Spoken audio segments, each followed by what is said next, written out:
अजित पवार ने कहा है। दरअसल आज अजित पवार ने सिर्फ सियासी रिश्तों की डोर नहीं तोड़ी, बल्कि अजित पवार ने निजी तौर पर भी चाचा भतीजे के रिश्ते के लक्ष्मण रेखा को कई बार लांघा, जमकर उन्होंने हमला किया।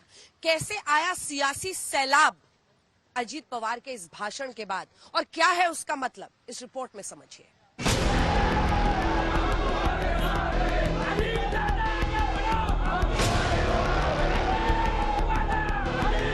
अजित पवार जब बैठक के लिए पहुंचे तो चेहरे पर तनाव था। वो कुर्सी पर बैठे थे, लेकिन बेचैनी साफ झलक रही थी। कभी हाथ में कागज को देखते तो कभी किसी से बात करते। ये तस्वीरें उस वक्त की हैं जब चाचा शरद पवार से बगावत कर अजित पवार अपना दमखम दिखा रहे थे। मतलब अजित पवार के दिमाग में बहुत कुछ चल रहा था। एक वक्त पर वो बहुत कुछ सोच रहे थे और जब माइक हाथ में थामा तो दिल में उफन रहे जज्बातों का समंदर जबान पर आ गया। 2024ला ज्या निवडणुका होतील ना, त्यामध्ये राष्ट्रवादीचा जो जास्तीत जास्त 71चा आकडा 2004चा आहे, तो आकडा कुठल्याही परिस्थितीत पुढे घेऊन आम्ही जाणारच।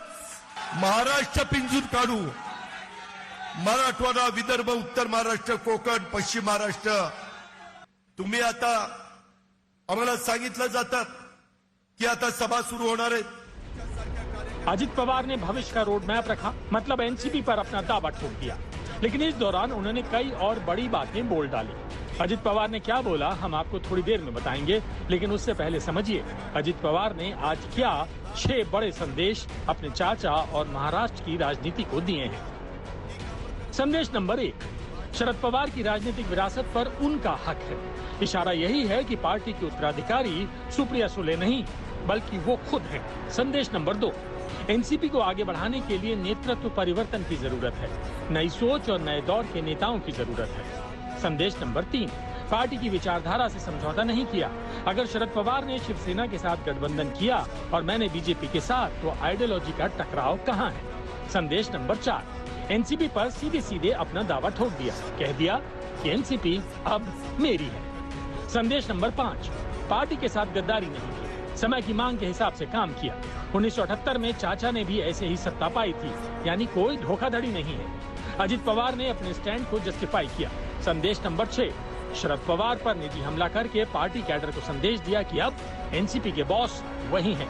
शरद पवार का चैप्टर क्लोज हो गया। अजित पवार ने बड़ी चतुराई से अपने चाचा को गुरु भी बताया और सत्ता के लिए किसी भी हद तक जाने वाला नेता भी। मी राजकीय जीवनामध्ये काम करत असताना साहेबांच्या छत्रछायेखाली आणि मार्गदर्शनाखाली मी तयार झालेलो आहे। मंत्री झाले आणि 78ला अशाच पद्धतीनं एक प्रसंग उद्भवला आणि त्यावेळेस आपल्या वरिष्ठ नेत्यांनी वसंतदादा पाटलांचं सरकार बाजूला करून 78ला पुलोच स्थापन केला। मतलब ये कि अजित पवार ने आज अपनी लाइन एकदम क्लियर कर दी।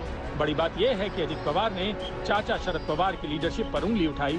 दावा यही किया कि शरद पवार ने व्यक्तिगत फायदे के लिए पार्टी के हित को दरकिनार किया था। 71 आमदार आले, काँग्रेसचे 69 आमदार आले। सगळंच आपल्याला मिळालं पाहिजे असा हव्यास कुणी मनामध्ये ठेवता कामा नये। पण 4 खाती जास्त घेऊन, 4 मंत्री पद जास्त घेऊन आलेली संधी राष्ट्रवादी काँग्रेस पक्षाला उभ्या भारताने बघितलं होतं। संधी आली होती। मी आज तुम्हाला सगळ्यांना सांगतो, 2023 मध्ये ती संधी मिळाली असती तर आजपर्यंत राष्ट्रवादी काँग्रेस पक्षाचाच मुख्यमंत्री तुम्हाला महाराष्ट्रामध्ये दिसला असता। पार्टी वर्कर्स के सामने अजित पवार ने खुद को शरद पवार की विक्टिम की तरह पेश किया। छगन भुजबल ने तो शरद पवार पर और बड़ा निशाना साधा। आपण दिल्लीमध्ये चर्चा करायची, काही दिवस झाले का ताबडतोब जे आहे